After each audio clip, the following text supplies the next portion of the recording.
So in this video, we are going to talk on what are the building blocks of Angular application. So I am going to use Angular 21. So you could use either any earlier version as well. So from Angular 15 onwards, it will be almost same. So in this video, we will be talking to you the few aspects of to become a professional the Angular developer. So before deep diving into the development process, so I'll be just telling you the building blocks as I suggested. So in Angular we have mainly 5 to 6 building blocks are there. One of the building blocks is called component. So what component does basically is it will modularize your application. It will break down your application into modules, and Angular 15 onwards, if you see, it all components are standalone. Standalone means it doesn't require ng module kind of imports. You see, whenever you see a component, we don't see any kind of ng module kind of in imports area. So if you have prior knowledge on the prior version, you definitely will come across the ng module kind of thing. So whenever you create a component, there will be one more separate called ng app component dot module dot ts will be generated.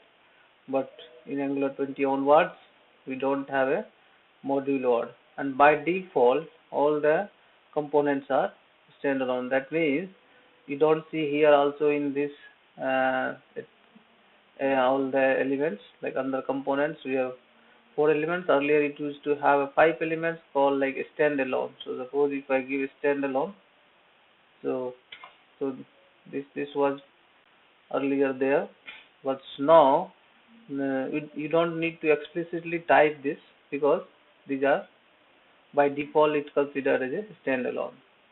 So while we deep dive further more in detail, definitely we'll tell you what is the meaning of this, and normally what it differentiates from the earlier version. So for now, let's talk other components. Like one of the components is component building blocks. This is basically the primary things, and you can consider component is just kind of in your, for example, suppose you have a house, and house you construct a house means entire house is kind of considered as a application, Angular application, and then you have a in house you create a buildings, or we can say in building you have a flats. So flats is kind of just like one more like module, and then module we have a different components is kind of your one of the rooms. So component Angular team releases version, right, from couple of years, right. You can see every 6 months they releases, and every release comes with some kind of exciting features. So the one of the exciting features like you come across is like a standalone features, and there is one more like things comes in this Angular 20 series, right. We have a signal kind of things, right. Signal is kind of writable things, just like normal whenever create this kind of variable, right. So you just declare. We'll talk about this. And okay, so let's explore some of the important folders. So in this we'll be just talking some of the important folders, but if you wish to know in detail, definitely you should watch my earlier videos as well. So one of the module is called one of the folder here is like node modules. This is a essential part of your Angular application to build your Angular application. So without this modules, don't try to run your application, because this is a default and it is generated by Angular CLI. right? So like this, you see here this Angular. In that you have like CLI common or compiler kind of thing. So this is the important things to run your Angular application. So next important folder we'll be talking is package.json. So in the package.json, if you see, it has a scripts and the dependency sections. So yeah, so based on the requirement, you can modify the scripts this here as well.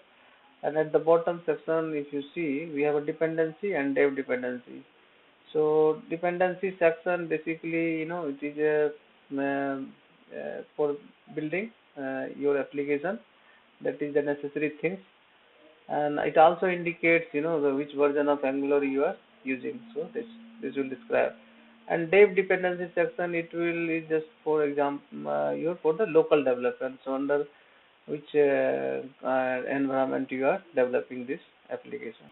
For example, like if you want to testing purpose, you want to integrate any tools like for Jasmine or Karma, so they will fall under uh, dev dependency. But while like for the material kind of component, you want to use Angular material or like that, any specific uh, uh, to for enhancing our application, that will fall into the dependency section. So next folder we are going to talk is like Angular.json. So as you know, like in any application or wherever you are, so that application has some kind of configuration file. So this is what like Angular.json acts as a configuration file. So here you can describe your application a specific thing. For example, normally our application, when this boot up and you try to create any component. For example, if you type ng g and c and then your component name like app component, so it will be prefixed with app. But if you wish to have this prefix with your any name like lax or anything, you could do so like that. So this is for the kind of configuration things. Here you all the configuration, like you want to have like the space size of your the on this, right? So this you can also increment sometime. And then if your default productions like there, so suppose you want to use sometimes proxy kind of thing, that proxy configuration also you can specify in the ng serve under builder configuration also.